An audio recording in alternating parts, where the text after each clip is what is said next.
perfect shot, man. This truly is a trophy. Not because of what it is, but for what we had to accomplish to get it. The pain train. I love it. You know what your heart rate is right now? This is what elk hunting's like. Now you gotta make a shot. Welcome to the Geared for the Outdoors podcast, brought to you by Numa Outdoors. I'm your host and Numa team member, Will Cooper. The Geared for the Outdoors podcast is dedicated to bow hunters and all those who love the outdoors. Our mission here is to bring you information from industry experts and veteran hunters that can help better prepare you for your next hunt. We understand that our time in the outdoors is precious, and that's why Numa's mission is to bring you gear that is built to over-deliver, designed to outperform, and proven to outlast. To learn more, head to our website at numaoutdoors.com, check us out on Facebook, Instagram, and subscribe to our YouTube channel. We appreciate y'all listening in, and we hope y'all enjoy.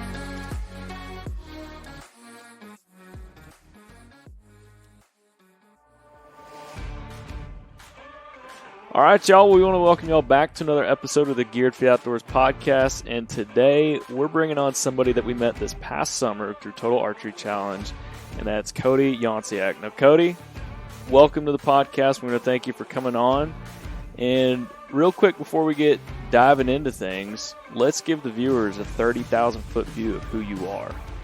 Oh, man, 30,000-foot view, huh? Yep. I think we met at like 10,000, so we'll go with that. But probably something like that, right? Yeah, I think it was close. Montana's close to that. Yeah. But just a small town kid from West Virginia, following my dreams as a freelance photographer and getting in with Total Archery Challenge kind of just happened in 2019, and it's kind of just stuck ever since. And it's led me to meeting a lot of great people and seeing a lot of beautiful things in this country. So I really can't complain too much about how things have gone for me in the last couple of years. Well, man, I got to say, just like watching you at all the different TAC events we went to, it looks like you all have a pretty good team and you have a pretty good time, if I'm not mistaken. Oh, yeah, we have a really solid team. Probably not another group of guys in the world that I'd rather do the kind of work that we do with. Because it's hard work. We go through some grueling conditions and we still all manage to have fun doing it. So definitely a good core group of guys to work with. That's super key with any team. Tell me, what exactly do you do for TAC? So my personal self, I'm more in control of all the course setup and home base setup and that kind of thing. Okay. Drove the box truck for the second half of the tour. Not the box truck, but one of the box trucks. Dude, we had so much stuff going back and forth, and God, that thing looks like a freaking rattle cage, man. I remember we were following y'all up the mountain at Park City, and that thing did not look like it was fun to drive. Oh, they're a little sketchy, but we make do. Well, so what exactly is your technical title for Total Archery Challenge? I don't necessarily know that I have a technical title. At least Okay. if I do, I've never been told it. Because we all just kind of, everyone has a job to do, but we also do each other's jobs too when we need the extra hands. So none of us necessarily have a technical title. Mm-hmm. We're just the staff that set it up and help everyone else have fun. Now, how did you get involved with Total Archery Challenge? I know you said it just kind of happened, but tell us a little bit more about that. It actually, I volunteered in, I believe it was 2019. Rob made a Facebook post and was like, "Hey, I need some volunteers to help me set up," because it was Memorial Day weekend. Yeah. And I was like, "Well, I'm off work. I can help you." And from there on, it was me falling in love with it, and then them always needing the extra hands. So once you kind of wiggle your way in there, and you work hard and kind of prove to yourself that you can do what it takes to do that. You kind of just stick.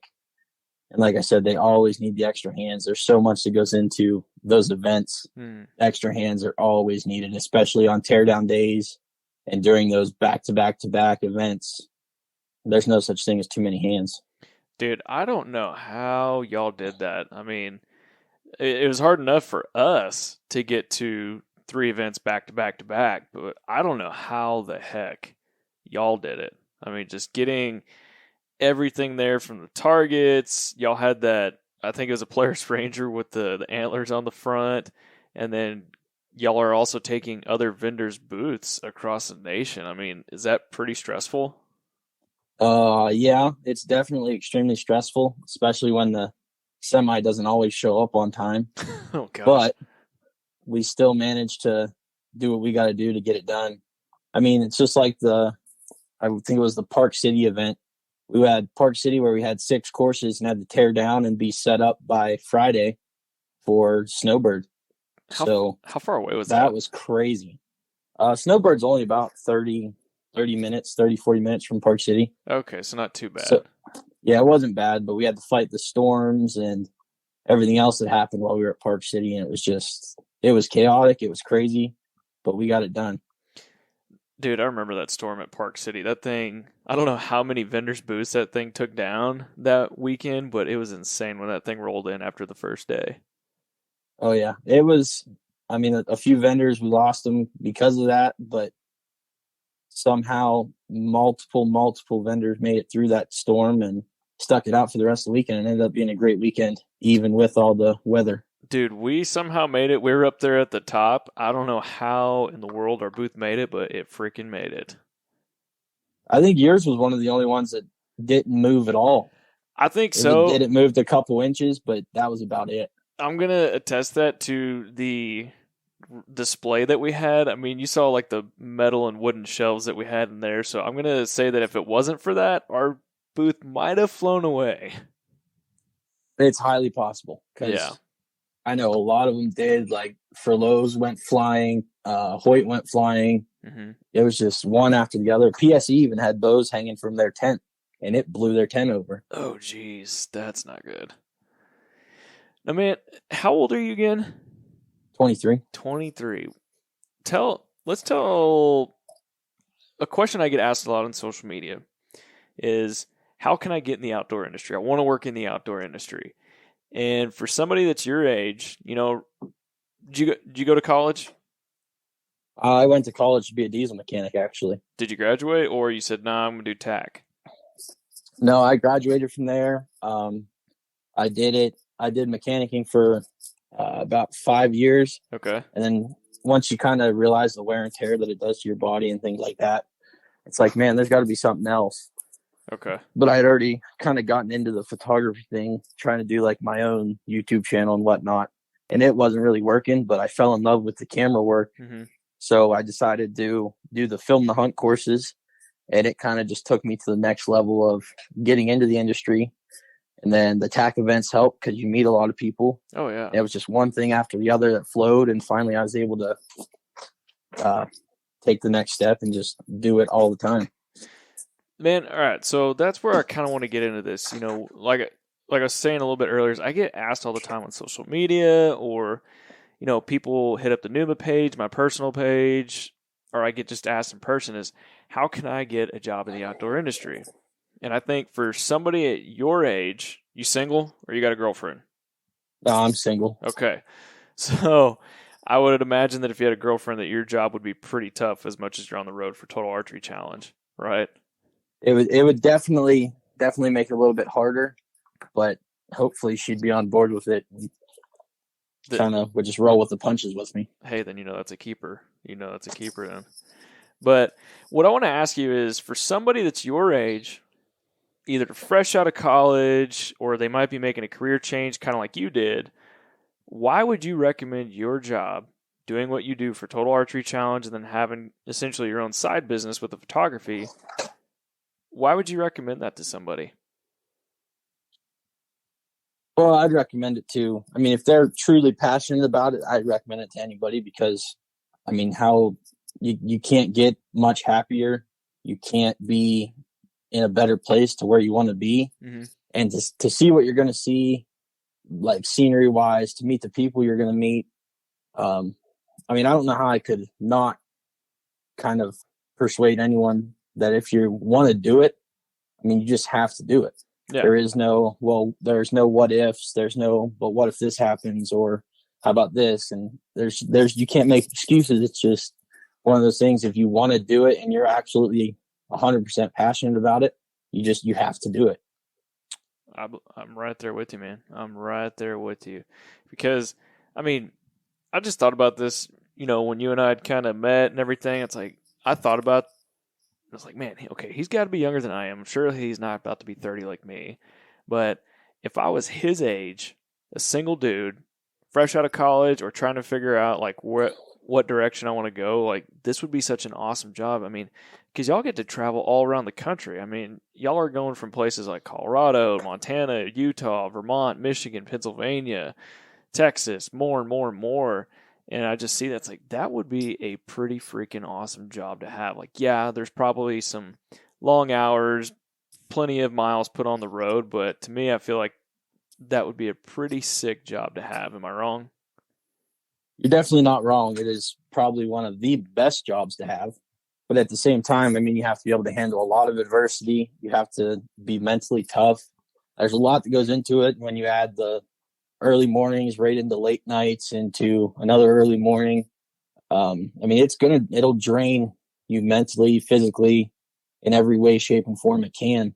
But as long as you're strong enough to handle it, it's definitely probably one of the best jobs you could have. I mean, in the outdoor industry, especially. What experiences has Total Archery Challenge provided for you? Like, what are some memorable experiences that has happened to you while working for TAC? Oh man, that you can share, right? I mean, there's a lot. There's the dealing with the storms and trying to get catch tents as they're flying through the air, and yep. A lot of what it has kind of like memorable experiences for me is just watching people bond and work together. Because not only did our staff come together and work like that, but we had vendors and shooters and just kind of everybody just kind of came together as one in that moment. And that's kind of something that's just memorable for me, no matter where we were, watching people put themselves to the side and realize, hey, these guys need help, or just, I mean, the humbleness of outdoorsmen themselves is just something that you'll never forget. And it's not something that you see every day. No. It's not everybody that's an outdoorsman is like the ones that you see at TAC. Like, you go to your local Cabela's or something and you're going to run into outdoorsmen like yourself, but they're very self-centered. I'm the greatest ever, this and that. And then you go to a TAC event and you see thousands of these people, and they're down to earth. They're humble. They're, hey, how you doing? Yep. Let's talk about this. Let's talk about this. And it's like you've known them your whole life. And to me, that's more memorable than just about anything. Dude, I think that's pretty freaking awesome that you said that, because that was one of the biggest things we noticed and took away from TAC was just, I feel like when you're at a trailhead or you're at a deer camp or the mission is to go get meat or kill something, you have all these egos that get in the way, and secrecy and hiding info from people, and it's cliquish. But then it's like when you got to TAC, all that isn't there. Everybody's just there to go out, have fun. And what I thought was really cool was if I was at the practice range and somebody was just having a bad day, or they were not shooting good, it felt like there was 5 other people around them trying to get them on target, so that way they didn't go out on the course and lose a dozen and a half arrows. Yeah, and you see that a lot. That was another thing I noticed, especially when I worked like the novelty shoots and things like that. Mm-hmm.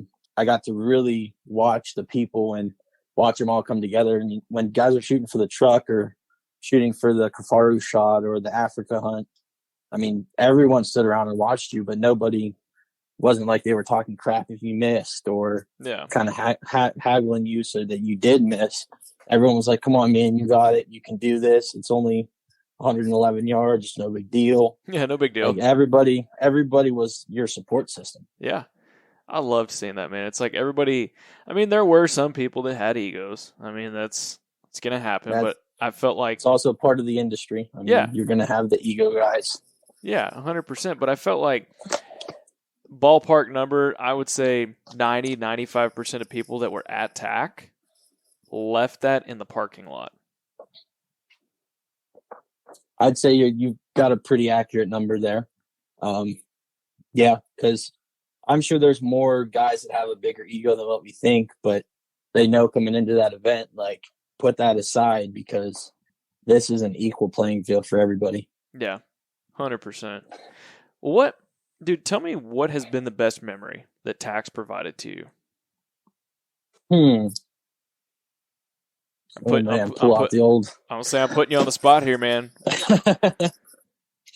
The best memory.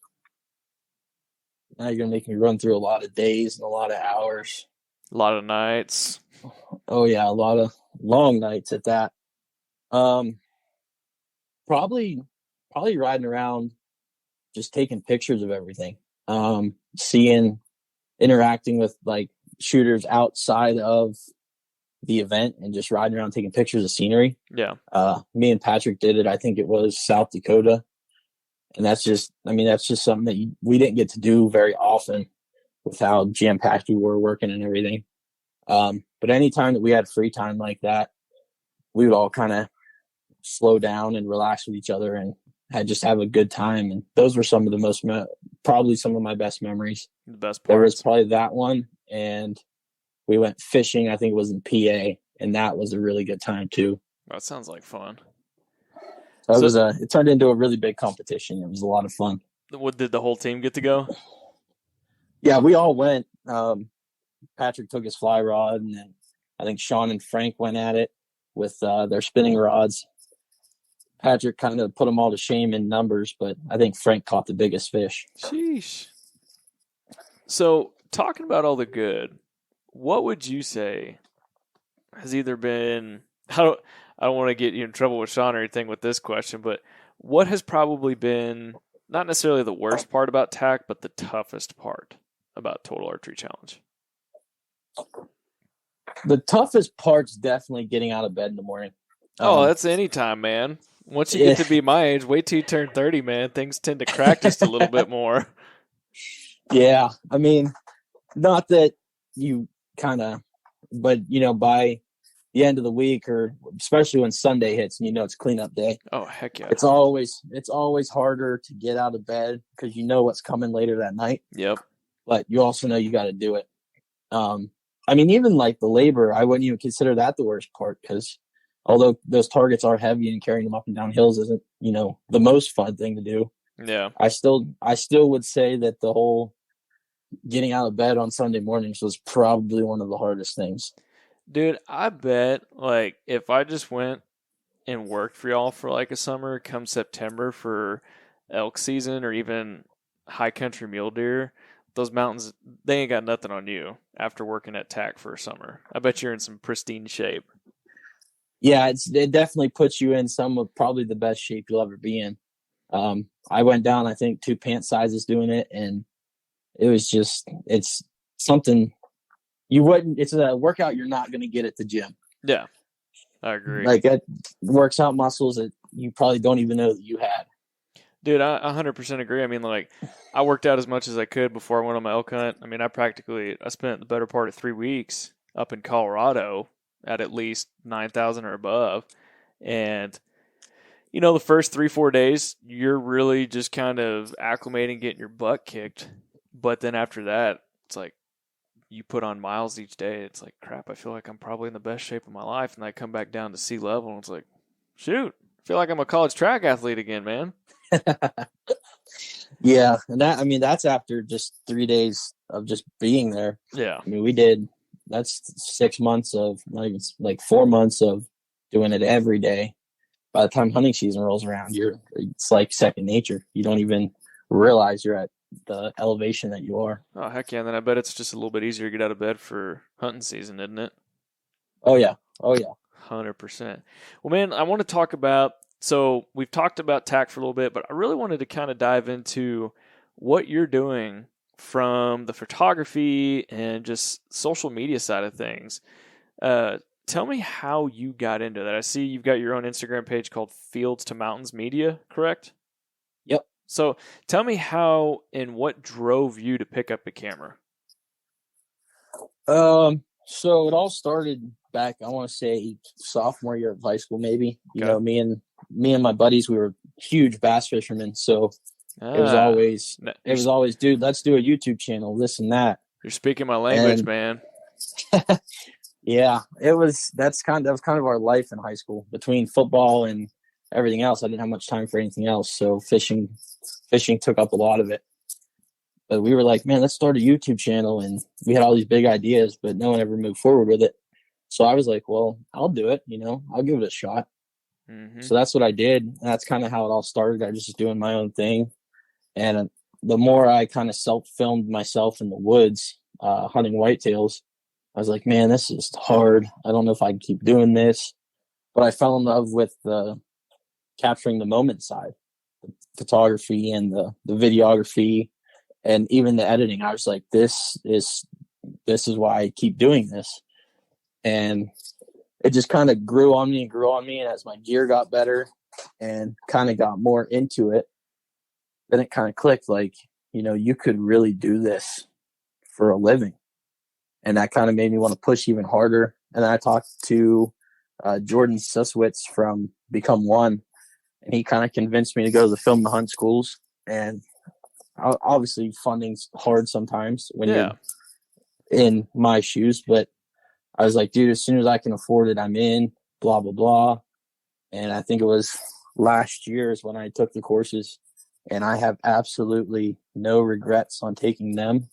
And it just kind of pushed me even further. I was like, hearing what they had to say and what they taught, and then what they said about me and my creativeness. I was like, you know what? I have to take the next step, and I have to jump into this and just see what happens. So that's what I did. And last year's when Fields to Mountains Media started, because it was kind of still just me pushing myself.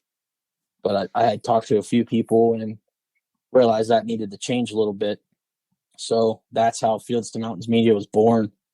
And I was like, this is more about you now, and I'm going to capture the moment for you. And I just took it and ran with it from there. And then last year it took off, working with a couple TV shows. And then that TV show introduced me to outfitters and other people in the industry.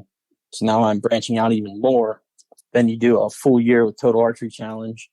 And now you're branched out even more, telling people, you know, what you do and who you are, or the guys on course will see you with a camera. They ask you questions.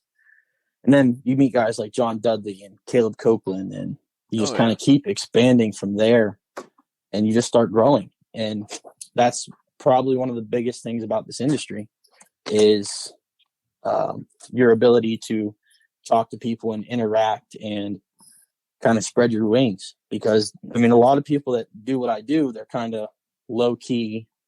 They don't branch out. They don't want to talk to people. They don't want to push themselves or their company to expand. Yeah. They kind of just stay in the shadows, and you just can't do that in this industry. You have to put yourself out there, because although the industry's small, there's a lot of really good producers out there, and you really have to kind of push your name out there to even be mentioned or noticed or anything like that. You can't just sit in the back and hope that making a post or two on Instagram is going to boost you to the top. You got to shoot your shot, right? Absolutely. You can't hit the ball if you don't swing at it. Exactly. I mean, tell me about the TV shows you've been working with. I mean, like I've been following you since you and I met at TAC, and I've kind of been keeping up with all the stuff you've been doing. And I've seen recently, I mean, kudos. I mean, you've got some pretty awesome content, man. But what TV shows you've been working with? So the one show that I did a lot of work with last year, it's called Apex Hunter. It's on the Pursuit channel. Okay. If I remember right. I did a lot of work with him last year and did some work with him in Kentucky this year. But this year's been so busy, I don't know necessarily how much I'll do with him. But last year, he kind of gave me my big break when I went into this full time. So I kind of give a lot of thanks to him for that. Because I mean, it's not easy to get into a TV show like that. And No, not at for all, me, man. for me to have that opportunity, that's something I couldn't say no to. No, absolutely. I mean, what shows you been working with this year? I saw you were in Illinois or somewhere recently. Y'all killed some pretty big bucks. Illinois is actually an outfitter that I work with. Okay. That I met last year, working with Apex Hunter, and it was one of those outfitters where you went there and you just fit in, like you become family, and it's a hard place to leave. Like Illinois, it doesn't have the mountains and things like we saw out west, but Illinois itself is just absolutely beautiful.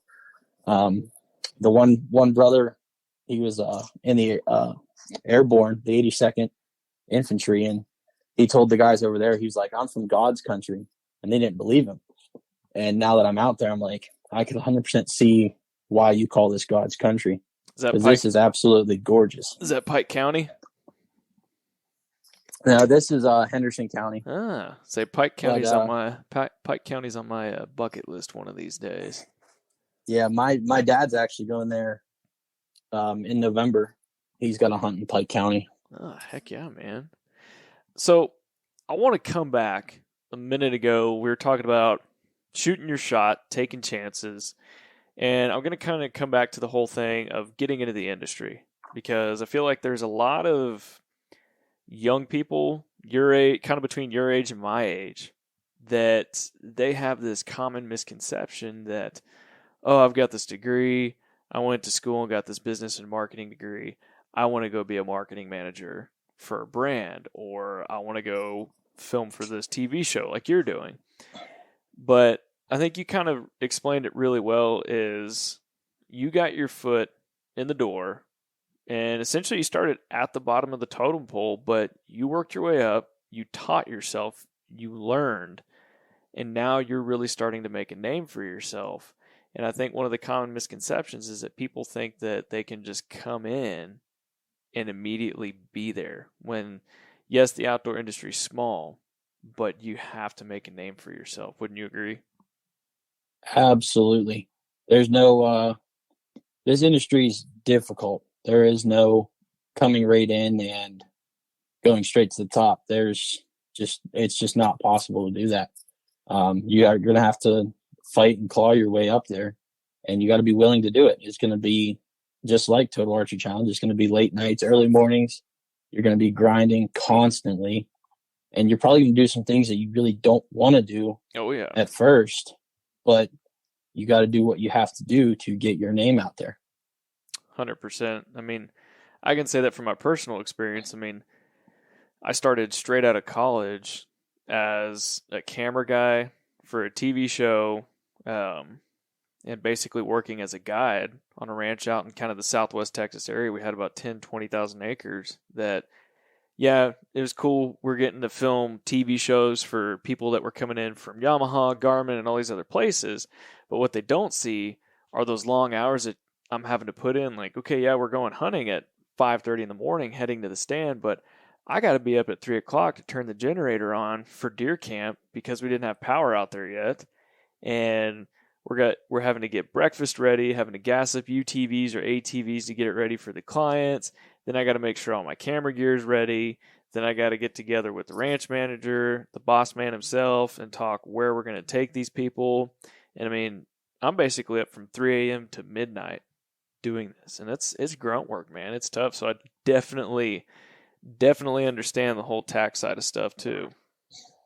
I mean, that's all that behind the scenes stuff that nobody sees. Yeah. That's kind of what I mean when I say you're going to do things you don't want to do. Yeah.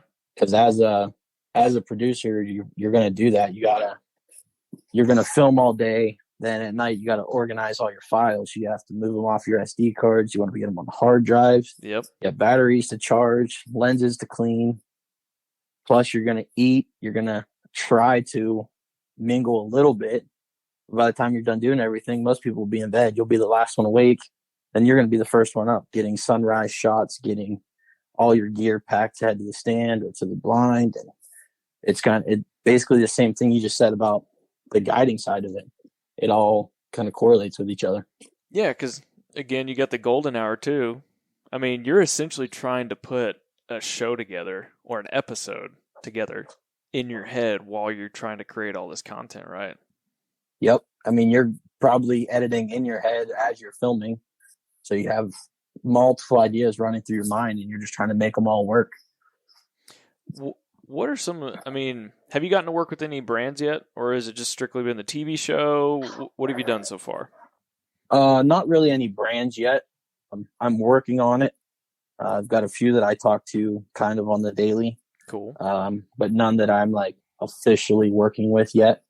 I mean, I'd like to get to that point for multiple reasons, but that'll all come in time as I kind of keep putting out content, and hopefully they see what they or like what they see, and eventually you're like, you know what, we want you to kind of push this for us or do this for us. So that's kind of the avenue I'm working towards, is to hopefully start working with a few companies here and there. I like it. So in the future plans, you're looking to either work for a brand or just keep the media company going on its own? Really, I'm going to try to do a little bit of both. Because obviously, I mean, a brand will keep you pretty busy. Oh, yeah. But there's going to be downtime with that too. So it'd still be nice to keep the media company running just for the downtime, or basically like a side hustle, I guess you could put it, just so that there's always something to do, something to work on. You're always covered no matter what could possibly happen. Now we're going to start seeing any like future content from Total Archery coming up in the future. Were you able to film or do any cool stuff for TAC this year? I'm sure it'll come. Obviously, with what we do, it's kind of hard to keep the camera rolling when I'm doing what we do. But obviously, I do a lot of photography work while I'm there. Patrick does a lot of photography work. So we put it out there as much as we can, but it doesn't always come as easily to do as it does when you're just being the camera guy or just being the producer for that particular thing. So I don't know if you can share any of this yet, but do you know we got any big changes coming to TAC this year? Any cool stuff coming up? Anything that you can share with the listeners? There's not a whole lot that I can share.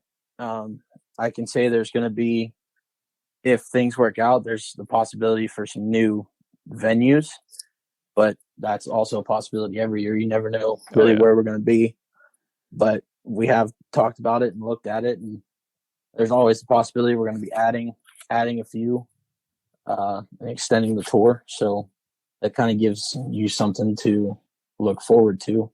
So everyone gets sad when that last one happens, but if we add a few more, you never know. Dude, I'm not going to lie. It was kind of, I was on the road for, I don't remember what it was, 14, 15 days or something like that for the company, just because obviously we didn't do every TAC this past year.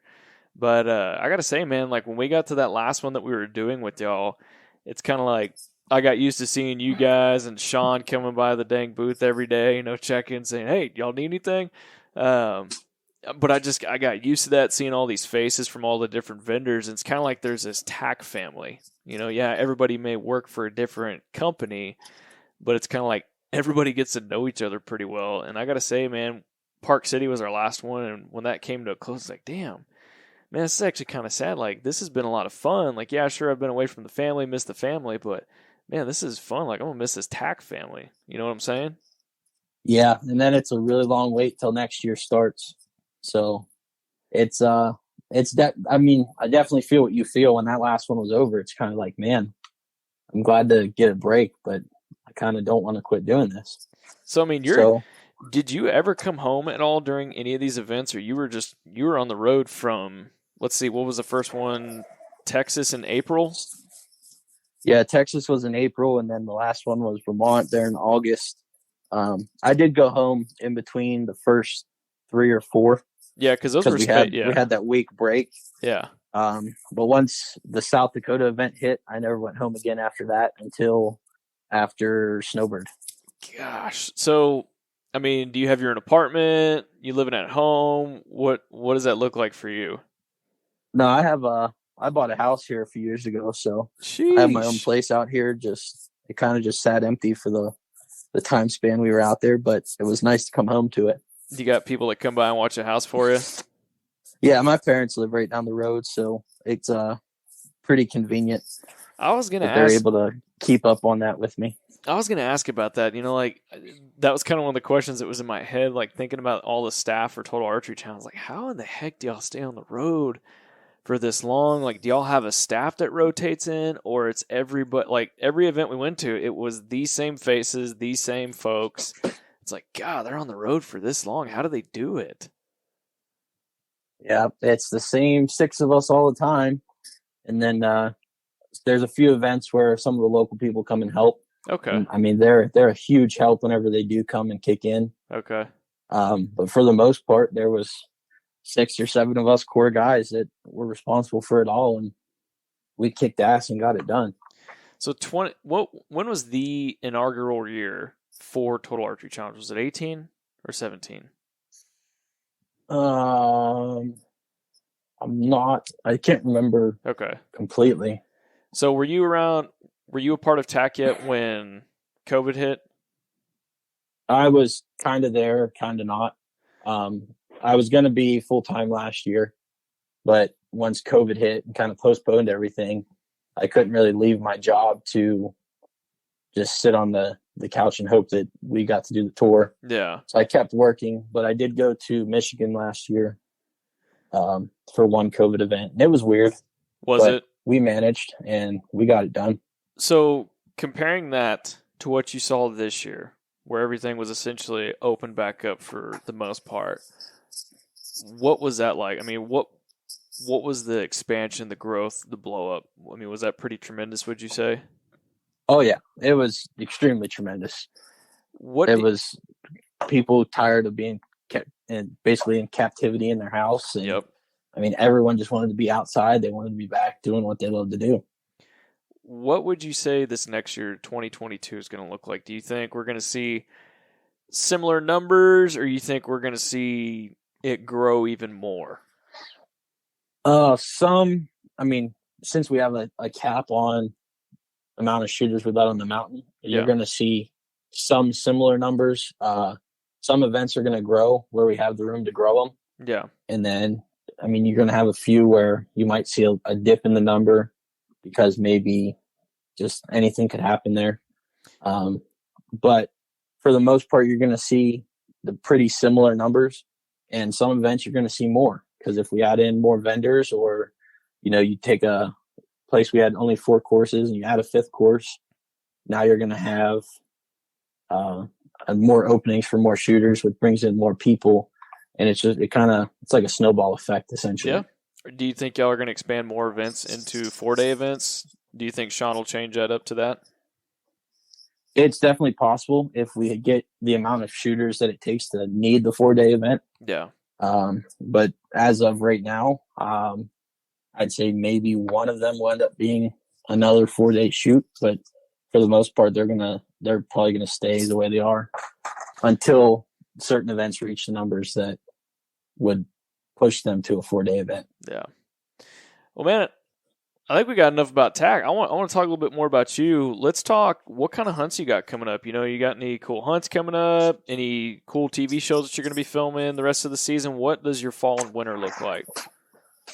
I will be headed back to Illinois to that outfitter for a couple weeks. I'm actually leaving there on Sunday. Nice. And I'll be there till I go to Missouri in November. Okay. And then after Missouri, I'm going to come home for a week just to kind of regroup my thoughts. And then I leave for Alaska for 2 weeks to finish out November. Really? Going to Alaska? What are you going to be doing up there? Are you going to be hunting yourself or filming? No, I'll be filming up there. Headed to Kodiak Island with Caleb Stillions. He's got his own YouTube gig. Okay. It's called Rise Up, I believe. Okay. And he guides and hunts up there. So he called me and he was like, "Hey man, do you want to come do this for me?" And I was like, "Absolutely." Is that your first time to Alaska? Yeah, it'll be my first time up there. You a little nervous going to Kodiak with grizzes or what? There's definitely a little bit of nerves there, but also a lot of excitement. Yeah. I can't deny that I'm a little bit nervous about going up, but I can't wait for it. Well, I mean, you'll probably get your bear spray and your little side firearm, right? Yeah, that's about all you're going to need. Yeah, that, and then put a string around the tent at night with your bells on it. Yeah, and just keep your fingers crossed the whole time you're there. Man, that's pretty dang awesome that you're getting to go and do that. Go to Alaska and do that. I mean, I think that's just a testament to show, like, being your age and doing what you do, just the places that it takes you and the people that you get to meet. Oh yeah, it's definitely. I've always told people that's one of my favorite parts about doing what I do is the places I get to go and the people I get to meet, because each one's unique, and I haven't really met a person yet that I wouldn't want to be in camp with again. Man, that's super important. Super important. Well, man, I really appreciate you taking the time to come on here, get on the Geared for the Outdoors podcast with us. Let's tell the listeners real quick where we can find you on social media, where we can find Fields to Mountains Media. Where can we find you, man? So I am on Instagram and on Facebook. I've got my personal pages, which are just Cody Younciak. And then obviously my media page is Fields to Mountains Media. It's the same on both Instagram and Facebook. And you can find Fields to Mountains Media on YouTube as well. There's not too much on the YouTube right now. Just I've got a lot of work going back and forth, so I haven't really got to focus on it. Yep. But I do have some new stuff that I'm going to put together to put on there. Sweet. To kind of keep it going, and that way I can send people to it whenever they need what are they called? Samples of my work and things like that. Yeah, building up your resume. Yeah, absolutely. So I'm trying to reboot that YouTube channel, get it back up and going again. Sweet. What about the old TikTok? You gonna dive into that mess yet, or? I'm kind of 50-50 on the TikTok thing. I had it for a couple days last year, and I was like, nope, don't like this app, and I deleted it.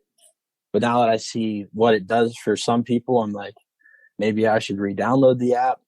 So I started the Instagram Reels just to kind of do that part of it. But Yeah. I don't know if I'm going to dive into TikTok or not. Man, I got to say, I was kind of in the same boat as you, but I dove into it about a week ago, okay? I had 3 videos up, nothing special, literally just straight from my phone. And then, I kid you not, I posted a video of me shooting at the Texas Tack at a bedded elk that y'all had. And I had 12 followers this past Saturday morning, okay? Posted that video. I now have close to 1,800 followers, and that video itself has over 1.5 million views. Holy crap. Yeah, I didn't put any music behind it. There was no strategy behind the time that I posted it. I don't know. Whatever reason, it went viral. But I just think there's a lot of potential to TikTok. So I'll tell you, just because Facebook and Instagram shut down about a couple weeks ago and nobody knows why, I'll definitely tell you to put a couple of eggs in the TikTok basket. Well, after hearing that, I might just have to give her a shot. Give her a shot, man. Shoot your shot, right? You're the one that's telling people to shoot your shot. You got to shoot your shot, brother. You're not wrong. I mean, you got to take every avenue you can to make yourself grow, too. Yep. You got to, man. You got to. Well, brother, I really appreciate you hopping on here, taking the time to talk with us on the Geared for the Outdoors podcast. And I'm sure I'll be seeing you at more TACs this upcoming year. And who knows, maybe we'll get to do a little bit of work together in the industry. You never know. Yeah, man, I appreciate you having me on, and definitely look forward to next year's TAC events and hopefully doing a lot of work together real soon. All right, brother. I appreciate it.